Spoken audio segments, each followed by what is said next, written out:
भारतीय संस्कृति में यज्ञ, योग एवं आयुर्वेद जैसी अमूल्य विद्याएं हैं, जिसका मूल है वेद। इतिहास की ओर दृष्टि डालें तो भगवान राम, भगवान कृष्ण से लेकर राजा महाराजाओं, ग्रामवासियों व अरण्यवासी ऋषियों की कुटियों तक नित्य व नैमित्तिक यज्ञों का प्रचलन देखने को मिलता है। आज पूरी दुनिया में केवल वायु प्रदूषण से प्रतिवर्ष 70 लाख से अधिक लोग मौत के मुंह में समा जाते हैं। प्रकृति के साथ मनुष्य के ऊपर भी अब खतरे की घंटी बज चुकी है। विकास की दौड़ में हम प्रकृति का जतन करना भूल गए हैं। मनुष्य अन्न के बिना 3 महीने, पानी के बिना 3 सप्ताह जीवित रह सकता है, परंतु हवा के बिना 2 मिनट भी नहीं। वही हवा जो जीवन देती है, आज जानलेवा हो गई है, जिसका समाधान है यज्ञ एवं वृक्षारोपण। वेद का उद्घोष है, अयम यज्ञो भुवनस्य नाभिः। यज्ञ पंचभूतात्मक देह से लेकर ब्रह्मांड तक में स्वास्थ्य एवं संतुलन को कायम करता है। वैज्ञानिक शोध दर्शाते हैं कि यज्ञाग्नि में उत्तम गुणवत्ता युक्त घृत, जड़ी बूटियां एवं समिधा आदि की मंत्रोच्चारण पूर्वक आहुति देने पर वो द्रव्य अत्यंत सूक्ष्म व आरोग्य वर्धक होकर हमें स्वास्थ्य एवं दीर्घायुष्य प्रदान करता है। उपकार को धर्म मर्यादा चला कर लाभ दे संसार को। नित्य श्रद्धा भक्ति से यज्ञादि हम करते रहें। रोग पीड़ित विश्व के संताप सब हरते रहें। भावना मिट जाए मन से पाप अत्याचार की। कामनाएं पूर्ण होवे यज्ञ से नर नार की। लाभकारी हो हवन हर प्राणधारी के लिए। वायु जल सर्वत्र हो शुभ गंध को धारण किए। स्वार्थ भाव मिटे हमारा प्रेम पथ विस्तार हो। इदन्न मम का सार्थक प्रत्येक में व्यवहार हो। प्रेम रस में मग्न होकर वंदना हम कर रहे। नाथ करुणा रूप करुणा आपकी सब पर रहे। पूजनीय प्रभो हमारे भाव उज्ज्वल कीजिए। छोड़ देवे छल कपट को मानसिक बल दीजिए। पिता आत्मिक बल दीजिए।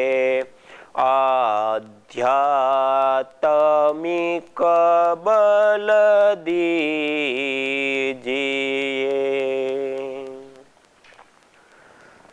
इस प्रकार से यज्ञ प्रार्थना या इसकी जगह पे और भी यज्ञ से संबंधित या अन्य भी जो भजन कीर्तन स्वाध्याय वेद उपनिषद दर्शन ब्राह्मण ग्रंथ या जो भी श्रीमद् भगवद गीता आदि से लेकर के जो हमारे सामने रामायण महाभारत से लेकर के जो उत्तम शास्त्र हैं मोक्ष शास्त्र हैं हमारे जीवन की उन्नति कराने वाले जो ज्ञान है उसका हम स्वाध्याय करें सत्संग करें उसको हम पढ़े एक मंत्र दो मंत्र एक सूत्र दो सूत्र एक श्लोक दो श्लोक जो भी समय आदि की अनुकूलताओं को ध्यान में रखते हुए यजन पूरा करने के बाद उसका हम स्वाध्याय करें। ये सारी चीजों को हम इस यजन के साथ हवन के साथ जब जोड़ते हैं तो हर प्रतिदिन ये स्वाध्याय आदि जो क्रिया जो शास्त्रों में कहा स्वाध्यायात् मा प्रमदितव्यम स्वाध्याय करने में कभी भी प्रमाद नहीं करना चाहिए। उससे हमारे जीवन की उन्नति होती है। जैसे हम इस शरीर को पोषित करने के लिए हम अन्न आदि आहार को समय के अनुसार समय पे हम प्राप्त करते हैं और लेते हैं, ऐसे ही हमारे मन का आहार होता है ज्ञान। इसलिए स्वाध्याय का प्रमाद नहीं, तो स्वाध्याय आदि कर सकते हैं। और जब हमने यज्ञ किया हवन किया अग्निहोत्र किया उसके बाद अंगारे हमारे पास ये तैयार हो गए, अग्नि तो शांत हो गई।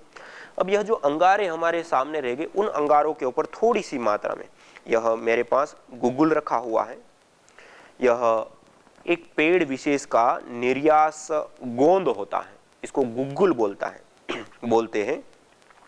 यह गुग्गुल की धुनी की जाती है। जब हम इसको अंगारों के ऊपर थोड़ी सी मात्रा में रखते हैं तो उससे धूम्र निकलती है, एक सुरभि एक सुगंधी आती है। उस धूम्र को उस सुरभि को उस सुगंधी को लेने से हमें उत्तम स्वास्थ्य प्राप्त होता है, दीर्घ आयुष्य प्राप्त होती है। और अथर्ववेद में कहा न तम यक्ष्मा अरुंधते नैनम सप्तो अश्नुते यम भेषजस्य गुलगुलो सुरभिर्गंधो अश्नुते। जिस व्यक्ति को इस गुग्गुल विशेष की सुरभि सुगंधी प्राप्त होती है उसको कैसे किसी भी प्रकार का कोई रोग किसी भी प्रकार का कोई दोष किसी भी प्रकार का कोई ताप संताप उसके जीवन में दुख कष्ट क्लेश कैसे प्राप्त हो सकते हैं। ये ताकत ये शक्ति ये सामर्थ्य होती है इस यज्ञ की इस धूम्र में। आप इस धूम्र को सूंघेंगे इतनी सुरभि होती है कि आपका मन तुरंत रिलैक्स हो जाएगा, शांत हो जाएगा। सुरभि सुगंधी से गुड हार्मोन्स बनते हैं, गुड हार्मोन से हमें पूरी शांति मिलती है। डिप्रेशन स्ट्रेस तनाव चिड़चिड़ापन आदि से आज बहुत लोग पीड़ित रहते हैं और यही कई सारे प्रकार के रोगों को पैदा करने का भी कारण है मानसिक असंतुलन स्ट्रेस तनाव चिड़चिड़ापन से युक्त रहना। आज ही एक माताजी मेरे पास आई कि उनके पतिदेव आईएएस ऑफिसर हैं, बड़ी पोस्ट पे, कह रही है कि हमारे घर हमने एक नया घर बनवाया उसमें हम रहने गए और वहां पे जाते ही उस भाई को कि इतना ज्यादा वहां उनको प्रतिकूलता महसूस हो रही है और स्ट्रेस तनाव चिड़चिड़ापन कार्याधिकता और उसके कारण से बहुत ज्यादा कि चिड़चिड़े हो गए। थोड़ी देर घर पे आते हैं कार्यालय का कार्य छोड़ के उतनी देर भी वो मतलब वहां से भागना चाहते हैं। घर में अशांति सा फैल गया और बिल्कुल ही मतलब क्लेश से युक्त घर हो गया। मेरा बेटा भी भाग जाता है, उसको भी उस वहां पे अच्छा नहीं लगता। और उसके बाद उनको गायत्री से यज्ञ करने के लिए बताया इस स्थिति में और उन्होंने यज्ञ करना शुरू किया, हवन करना शुरू किया अपने घर में। और आप आश्चर्य करेंगे 24 दिन लगातार गायत्री मंत्र का उन्होंने प्रतिदिन सुबह और सायंकाल दैनिक अग्निहोत्र 21-21 आहुतियां प्रदान करते हुए शुरू किया। संकल्प पूर्वक जब 24 दिन उनके पूरे हुए, आज वो यहाँ आई और बताई कि इतना जबरदस्त रूप से उनके परिवार में उनके बेटे और उनके पति देव उनके ऊपर इतना ज्यादा उस यज्ञीय धूम्र का या उस यज्ञीय वायुमंडल का प्रभाव पड़ा उसके ऊपर कि जो स्ट्रेस, तनाव, चिड़चिड़ापन, जो आपस में क्लेश और जो घर से भागना चाह रहे थे, जो उस घर को पसंद मतलब नया बनाया है उसको पसंद नहीं करते, ऐसा लग रहा था कि जैसे कोई हम मतलब वास्तु दोष या कुछ ऐसे कुछ कारणवश कुछ गलत हो गया और बहुत परिवार में बहुत अशांति फैल गई। और आज के 24 दिन पूरे हो गए और आज बिल्कुल सामान्य अवस्था में, और स्ट्रेस, तनाव आदि से के यज्ञ को करने जैसे शुरू किया था उसी दिन से असर होना शुरू हुआ और आज बिल्कुल स्ट्रेस, तनाव आदि से मुक्त। अर्थात मानसिक शांति को प्राप्त करने का सबसे बड़ा कोई उपाय है तो यह यज्ञ, हवन, अग्निहोत्र है। चाहे कितनी भी बड़ी किसी को पोस्ट मिल जाए, कितना भी बड़ा कार्य मिल जाए, कितना भी बड़े रूप में पैसा मिल जाए, कितने भी सुख सुविधाएं, नौकर चाकर और बहुत सारा कुछ मिल जाए, कितने भी अच्छे परिवार के जन या कितने भी अच्छा उनको कुल खानदान मिल जाए, कितना भी अच्छा और भी कुछ शरीर आदि भी मिल जाए, लेकिन जब तक मन में शांति नहीं है तब तक यह सारी चीजें होते हुए भी व्यक्ति बहुत बेचैन रहता है, वो खोजता रहता है कि कहां मेरे को शांति प्राप्त। ये सारी चीज होते हुए भी अभाव सा महसूस करता है। आप यज्ञ कीजिए, हवन कीजिए, कितनी देर लगती है 21 आहुति देने में, 16 आहुति देने में? 10 मिनट, 5 मिनट, 7 मिनट। थोड़ी देर यज्ञ करिए और यज्ञ के बाद इस प्रकार से गुगुल आदि की धुनी करिए। आपका घर इतना पवित्र हो जाएगा, इतना शुद्ध हो जाएगा, इतना सुगंधित हो जाएगा, रोग निवारक बन जाएगा, मेडिकेटेड हो जाएगा उस घर का वायुमंडल। उस घर के वायुमंडल के अंदर जीवन शक्ति का संचार हो जाएगा। वेदों में कहा, जिस स्थान पर, जिस घर में प्रतिदिन यजन होता है, हवन होता है, होत्री सदनम हरितम हिरण्यम, वह घर धन, धान्य, ऐश्वर्य, सुख, शांति, समृद्धि, इन सब से भरा पूरा, सुख सबकी चाहत है। कोई भी काम आप क्यों करते हैं? सुख चाहने के लिए। शांति, कोई भी कार्य आप क्यों करते हैं? मूल में आप शांति चाहते हैं। वह जो सुख है, वह जो शांति है, एक व्यक्ति चाहता है। समृद्धि, कोई भी कार्य करता है क्यों करता है? समृद्धि चाहता है। सुख, शांति और समृद्धि तीनों की सिद्धि आपको प्राप्त होगी इस यजन के माध्यम से, हवन के माध्यम से। स्वामी दयानंद सरस्वती जी बताते हैं, मैं उन्हीं के वाक्य में, ये हमने जो पतंजलि योगपीठ से पंपलेट दिया गया उसमें भी उन्हीं के वाक्य को हमने दिया है, उसी को पढ़ के मैं आपको सुनाता हूं। अग्निहोत्र से वायु एवं वृष्टि जल की शुद्धि होकर वृष्टि द्वारा संसार को सुख प्राप्त होना, अर्थात शुद्ध वायु का श्वास, स्पर्श, खान पान से आरोग्य, बुद्धि, बल, पराक्रम बढ़ के धर्म, अर्थ, काम और मोक्ष का अनुष्ठान पूरा होना, इसीलिए इसको अग्निहोत्र कहते हैं। धर्म, अर्थ, काम और मोक्ष का अनुष्ठान पूरा करना, इस यज्ञ से, इस हवन से हमारे जीवन का पुरुषार्थ चतुष्टय सिद्ध होता है। आयुर्वेद ग्रंथों में कहा, धर्म, अर्थ, काम, मोक्षाणाम आरोग्य मूलम उत्तमम रोगास्तस्य भर्तार श्रेयसो जीवितस्य। धर्म, अर्थ, काम और मोक्ष की सिद्धि के लिए आरोग्य मूल है, उत्तम है, श्रेष्ठ है। रोगास्तस्य भर्तार, रोग आकर के उस आरोग्य को हर लेते, नष्ट कर देते। रोगास्तस्य भर्तार श्रेयसो जीवितस्य च, जो हमारा श्रेयस्कर जीवन है, सुखमय जीवन है, उसको नष्ट कर देता। इसलिए धर्म, अर्थ, काम और मोक्ष की सिद्धि हम चाहते तो उसके लिए क्या चाहिए? हमें स्वास्थ्य चाहिए। और स्वास्थ्य की परिभाषा करते हुए आयुर्वेद ग्रंथ में कहा, समदोषा समाग्निश्च समधातु मलक्रिया प्रसन्नात्मेन्द्रिय मन स्वस्थ विधीयते। ये है स्वस्थ की परिभाषा। स्वस्थ व्यक्ति कौन है? ना कि केवल मात्र शरीर से स्वस्थ रहना। समदोषा, सम है दोष जिसके हमारे शरीर में, वात, पित्त और कफ, 3 दोष होते हैं, तीनों का संतुलन ही स्वास्थ्य होता है। सम है दोष जिसके, समदोषा। समाग्निश्च, अग्नि हमारी एक तो जठराग्नि होती, सप्त धात्वाग्नि होती है, पंच प्राणाग्नि होती है। सभी अग्नियां सम है जिसकी, ना तो अधिक हो ना मंद हो। हमारी जठराग्नि मंद हो जाए तब भी हमें आरोग्य नहीं मिलेगा, तेज हो जाए तब भी हमें आरोग्य में नहीं है। सम है सारी अग्नियां जिसकी। समदोषा समाग्निश्च समधातु, हमारे शरीर के अंदर जो हम खाते हैं उससे रस बनता है, उससे रक्त बनता है, रस, रक्त, मांस, मेद, मज्जा, अस्थि, शुक्र, ओज, ये सारी एक धातुओं का पूरा क्रम है। वह धातुओं का क्रम सम है, जिसका सम दोषा समाग्निश्च सम धातु मल क्रिया।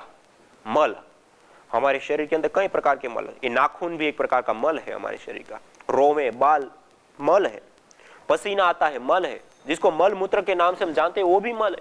ये कई सारे प्रकार के हमारे शरीर के मल होते हैं, ये सारे के सारे मल है सम जिसके। और क्रिया, आंखों की झपकने की, हाथों की क्रिया, पैरों की क्रिया, ये सारी जो हमारे शरीर के द्वारा होने वाली जो सारी क्रियाएं हैं वह है सम जिसकी। और इतना ही नहीं, प्रसन्न आत्मेन्द्रिय मन स्वस्थित विधीयते। प्रसन्न है आत्मा, इंद्रिया और मन जिसका स्वस्थ इत्यभिधीयते, उस व्यक्ति को स्वस्थ कहा। यह है स्वस्थ की परिभाषा। और वह स्वास्थ्य हमें प्राप्त होता है यजन से, हवन से, अग्निहोत्र से। इसलिए आयुर्वेद के अंदर सदवृत्त के अंदर बताया प्रतिदिन व्यक्ति को यज्ञ करना चाहिए। उत्तम स्वास्थ्य को चाहने वाले को, दीर्घ आयुष्य को चाहने वाले को, उत्तम ऐश्वर्य को चाहने वाले को, ऋणों से उऋण जीवन को चाहने वाले व्यक्ति को प्रतिदिन हवन, यज्ञ, अग्निहोत्र करना होता है या करना चाहिए, सदवृत्त में कहा। और इस यज्ञ को करते हैं तो उससे हमें उत्तम स्वास्थ्य की सिद्धि होती है। और स्वास्थ्य कौन सा? ना केवल शरीर की बीमारियों मात्र से रक्षा, अपितु शरीर में हो चुकी बीमारी को भी ठीक करता है। और कैसे करता है और कैसे रिजल्ट आते हैं मैं आपको प्रत्यक्ष कराऊंगा उन लोगों का, उनके उदाहरण भी आपको बताऊंगा। और कैसे ये यज्ञ चिकित्सा कार्य करती है वो भी आपके सामने रखूंगा। उसके 10 बिंदु है, उसके ऊपर हम आगे अच्छे से चर्चा करेंगे, आपके सामने रखेंगे कि कैसे ये यज्ञ चिकित्सा पद्धति और कैसे कार्य करती है। और उसके साथ साथ आपको और भी बहुत कुछ जानने को मिलेगा। तो मैं कह रहा था कि जो यह यज्ञ करते हैं, हवन करते हैं, अग्निहोत्र करते हैं, उसमें इस प्रकार से थोड़ी सी मात्रा में गुगुल आदि औषधियों को सामान्य रूप से हम प्रयोग कर सकते हैं। दूसरा, यदि रोग विशेष कोई है तो उसके लिए जो जड़ी बूटियां विशेष है उसको हम रख सकते हैं। गाय का घृत है हमारे पास, गाय के घृत को भी हम थोड़ी सी मात्रा में धुआं कर सकते हैं। गाय के घृत का जो धूम्र होता है वो बहुत ही उत्तम और श्रेष्ठ माना गया।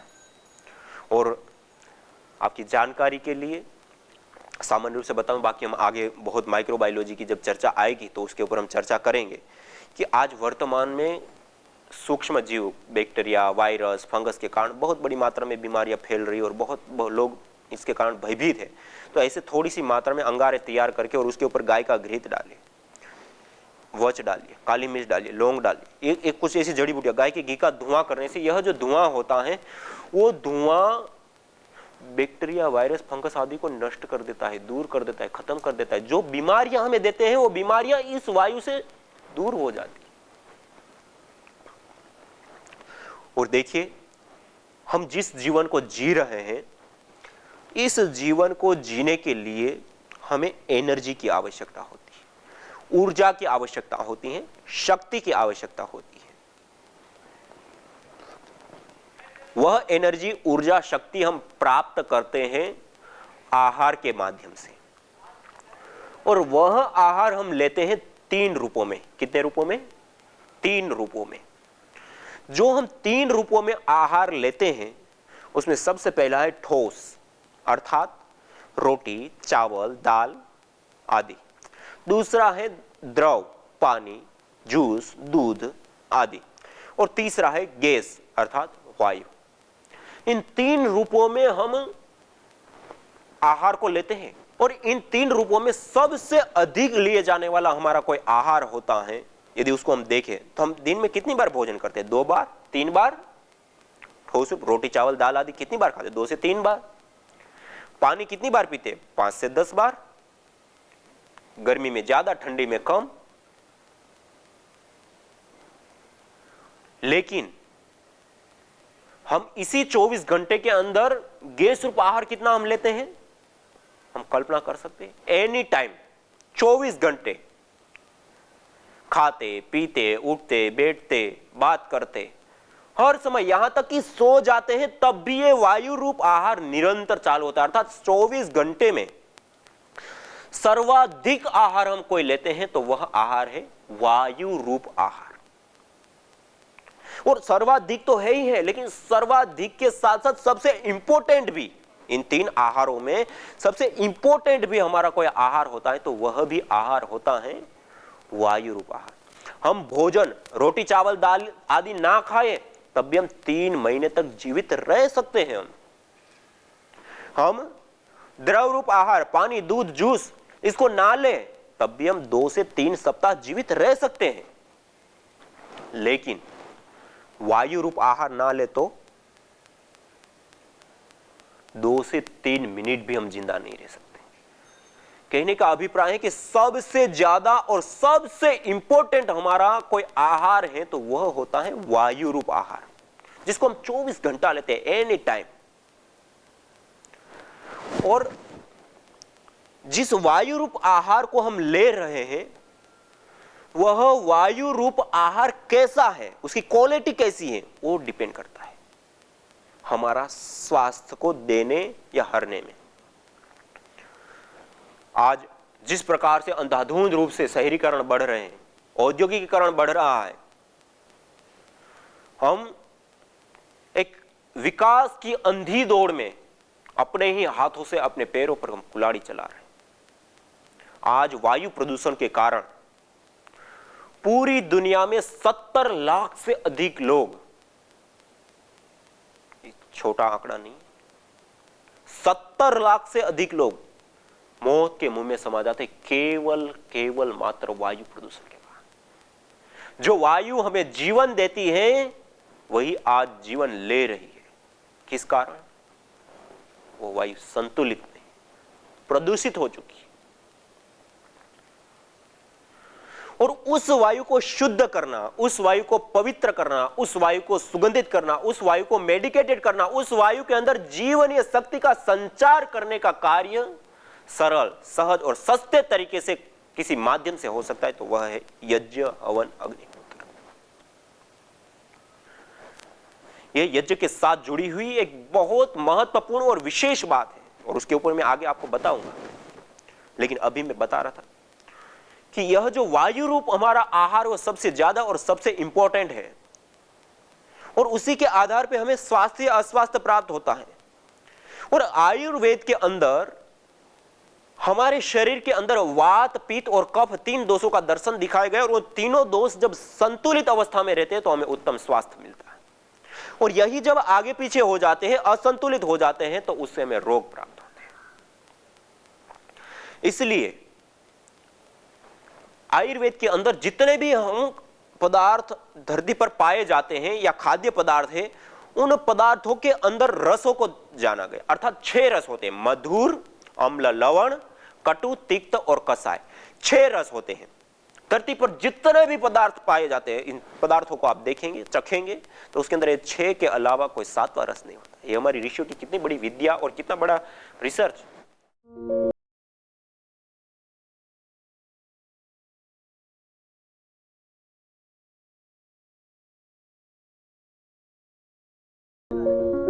ऐसे कई पेशेंट हमारे पास में हैं, जबकि अस्थमा और दमा वाला जो पेशेंट है वह अगरबत्ती और धुएं से भागता है, वो सहन ही नहीं कर पाता, उसे तकलीफ होने लगती है, सांस फूलने लगती है उसकी। लेकिन यज्ञ के धुएं से यज्ञ करने तक, शुरुआत से लेकर एंड तक उन्होंने पूरा यज्ञ करते हैं और आज वो कम 85% उनके पंप छूट गए। जो दमास्थमा के जो उनके पंप थे वो भी छूट गए यज्ञ करने से, और वो नियमित रूप से अपने घर में गूगल की ध्वनि आज भी ले रहे हैं और उन्हें पूर्ण लाभ मिल रहा है। हम कई घरों में यज्ञ कराने गए, कई घरों में, और हमने पाया कि दमास्थमा वाला पेशेंट यज्ञ को छोड़कर अंदर घर की ओर भागता है, अंदर रूम की ओर भागता है। बोले नहीं नहीं, बाद में चालू करना, पहले हमको अंदर जाने दो।